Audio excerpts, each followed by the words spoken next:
வணக்கம். நான் கனி மார்த்தாண்டன். இன்றைய ஜோதிட வகுப்பில் குடும்ப வாழ்க்கையில் அதிகமாக ஒரு பிரச்சனை, இந்த குடும்ப வாழ்க்கை அமைவதில் சிக்கல், நிம்மதியற்ற ஒரு நிலையை தரக்கூடிய ஒரு அமைப்பு. முன்னோர்களுக்கு தர வேண்டிய திதி தர்ப்பணங்கள் சரியாக முறையாக அந்த குடும்பத்தில் தருகின்ற வரைக்கும் இந்த ஜாதக அமைப்பு இருக்கிறவங்களுக்கு குடும்ப வாழ்க்கை நல்லாயிருக்கும்.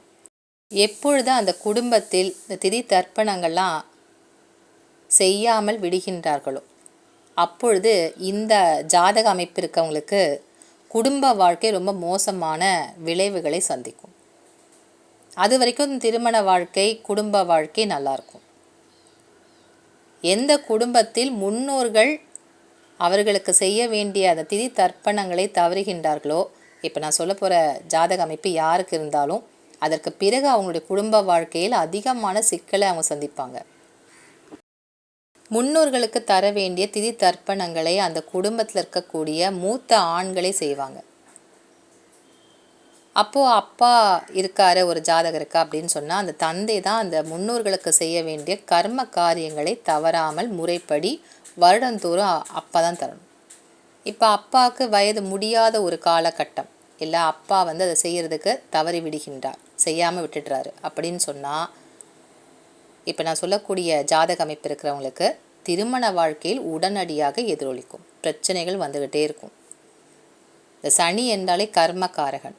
இந்த சனி ஒரு ஜாதகத்தில் சூரியனுடன் சனி சேர்ந்திருக்கக்கூடிய ஒரு அமைப்பு. இதற்கு பித்ரு தோஷம் அப்படின்னு சொல்லுவோம். அப்போ இந்த சூரியனுடன் சனி சேர்ந்து ஒரு ஜாதகத்தில் எந்த ராசி கட்டத்தில் இருந்தாலும், அதே போல் சனி நிற்கக்கூடிய ராசி, சனி வக்கரகதியாக இல்லாமல் நேர்கதியாக செல்லக்கூடிய ஜாதக அமைப்பில் சனி லக்கணத்திற்கு 3, 11 மற்றும் 8ஆம் இடத்தில் இருந்தால், சனியினுடைய பார்வையானது 5ஆம் இடத்தின் மீது விழும். இந்த 5 என்பது பூர்வ புண்ணியஸ்தானம். அப்போ இந்த ஜாதகர் முன்னோர்களுக்கு செய்ய வேண்டிய கர்ம காரியங்களை எப்பொழுது அவர் குடும்பத்தில் மறக்கிறாங்களோ அப்பொழுது ஜாதகருக்கு குடும்ப வாழ்க்கையில் பிரச்சனைகள் வரும். அப்போ 3, 11 மற்றும் 8ஆம் இடத்தில் சனி இருக்கக்கூடிய ஜாதக அமைப்பு இருக்கவங்களுக்கு குடும்ப வாழ்க்கை நல்லா இருக்கணும்னா கண்டிப்பாக முன்னோர்களுக்கு செய்ய வேண்டிய கர்ம காரியங்களை அந்த குடும்பத்தில் இருக்கக்கூடிய மூத்த ஆண்கள் செய்யணும். இப்போ ஜாதகருக்கு அப்பா இருக்காருன்னா அப்பா தான் அந்த கர்ம காரியங்களை தந்தையின் மூலமாக செய்யணும். அப்பா இல்லாத ஜாதகர் என்றால் இந்த ஜாதகரே செய்யலாம். ஏன்னா எப்பொழுதுமே அந்த மூத்த ஆண்களுக்கு தான் இந்த மாதிரி கர்ம காரியங்கள் செய்வதில் அவங்க தான் முதல்ல செய்யணும். இந்த சூரியன் என்பது ஆத்மகாரகன். அப்போ இந்த தந்தை வழி கர்மாவை அதிகமாக பிரதிபலிக்கக்கூடியவர் சூரியன் தான். அப்பா எப்படி இருக்காரு, தந்தை வழி உறவுகள் நிலை எப்படி இருக்கு, இதெல்லாம் கணிப்பதற்கு சூரியன் தான் ஒரு ஜாதகத்தில் பார்க்கணும். அப்போ இந்த சூரியனுடைய நட்சத்திரமான உத்திர நட்சத்திரம், அது சிம்மத்திலையும் வரும், கன்னி வீட்லேயும் வரும். அப்போ அந்த உத்திர நட்சத்திரத்தில் ஒரு ஜாதகருக்கு 7ஆம் இடத்த அதிபதி அல்லது 8ஆம் இடத்த அதிபதி களத்திரக்காரகனான சுக்கிரன், இந்த 3 கிரகங்களில் ஏதாவது ஒன்று உத்திர நட்சத்திரத்தில் இருந்தால், அது சிம்ம வீட்டிலே இருக்கலாம், இல்லை கன்னி வீட்டிலே அமர்ந்திருக்கலாம், இருந்தால் ஜாதகர் முன்னோர்களுக்கு செய்ய வேண்டிய கர்ம காரியங்களை சரியாக முறைப்படி செய்ய வேண்டும். அப்படி செய்ய தவறி இருந்தால் அவருக்கு குடும்ப வாழ்க்கையில் பிரச்சனைகள் அதிகமாக இருக்கும்.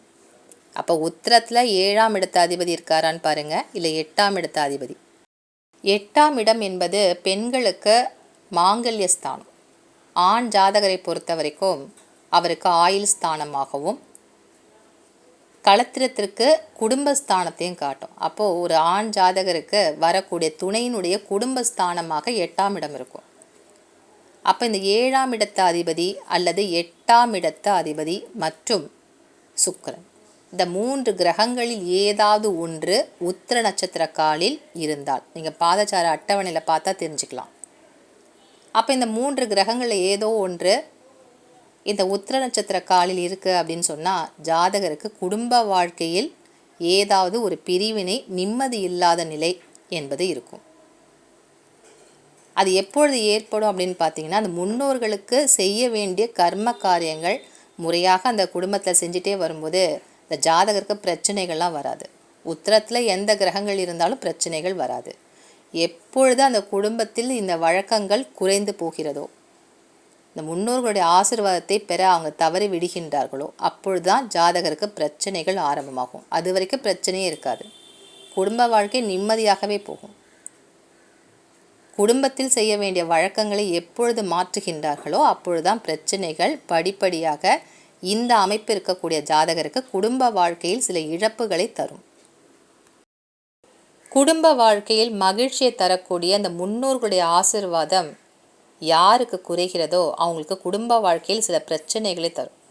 இப்போ நான் சொல்லியிருக்கிற மாதிரி சூரியனுடன் சனி சேர்ந்திருக்கக்கூடிய அமைப்பு, சூரியனுடைய நட்சத்திரமான உத்திர நட்சத்திரத்தில் 7, 8ஆம் இடத்த அதிபதி மற்றும் சுக்கிரன், சனியினுடைய பார்வையானது 5ஆம் இடத்தில் பதியக்கூடிய அமைப்பு.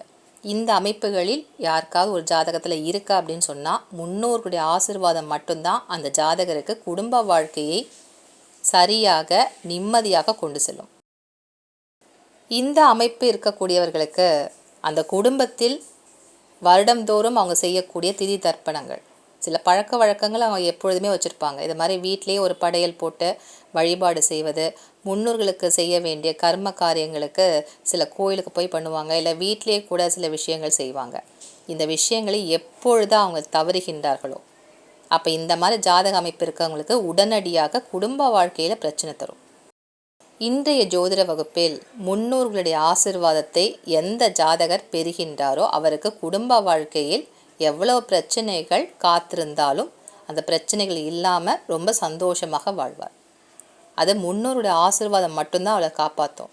எப்பொழுது அந்த முன்னோர்களுக்கு செய்ய வேண்டிய கர்ம காரியங்களை தவறுகின்றார்களோ அப்பொழுது ஜாதகருக்கு பலத்த பிரச்சனை என்பது குடும்ப தோஷமாக இருக்கும். அதை பற்றிய இன்றைக்கு ஜோதிட வகுப்பில் நீங்கள் தெரிஞ்சிட்ருப்பீங்க.